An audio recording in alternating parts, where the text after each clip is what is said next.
This program is brought to you by Emory University. Well, for me, it's not exact. I mean, I always have pretty clear idea of the kind of architecture of a book, um, and where it's got to get to, and quite a lot of points it's got to go through. And I think I usually understand quite a bit of the about the characters, like before I start. But writing a book is always an experience of learning about the characters, and you characteristically, somebody said, the book you finish is never the book you begin, and I think that's true, because of that process of discovery, and I think if I've always felt that I have to be open to that, and allow the book to shift and change emphasis and so on, based on what I learn about the characters. I mean, it's quite often been the case that somebody I thought was going to be a big character turns out not to be a very big character, and then sometimes the other way around.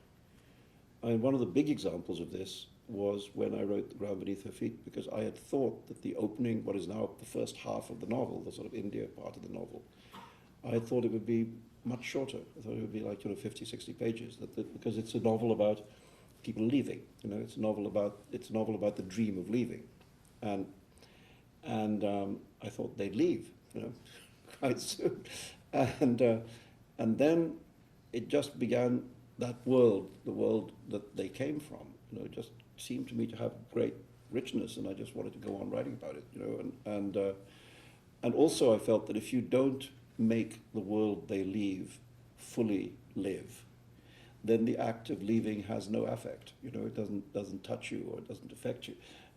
So in the end, this thing that I thought would be 50 pages ended up being half the novel. And so to that extent, I think I do always try and remain open to that discovery.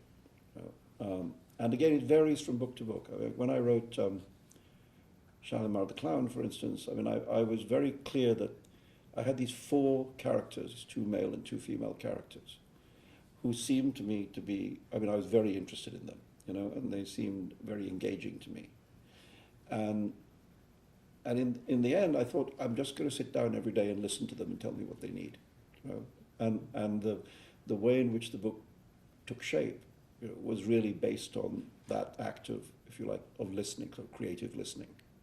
So, for instance, the passage in the book which goes back into wartime France in order to tell you the kind of backstory of the character Max, I really hadn't thought that would be there at all.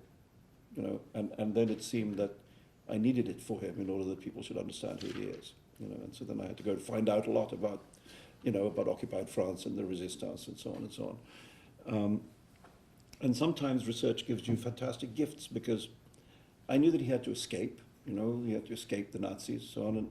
And I mean, I knew, as is known, that there were these networks, these underground networks, that the French resistance set up in order to get people out. And so I assumed that was going to happen.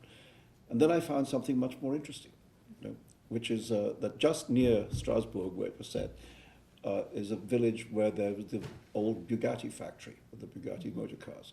And Signor Bugatti had been very angry just before the outbreak of World War II, the fact that the Germans had built an aircraft, a Messerschmitt, which had broken the world speed record.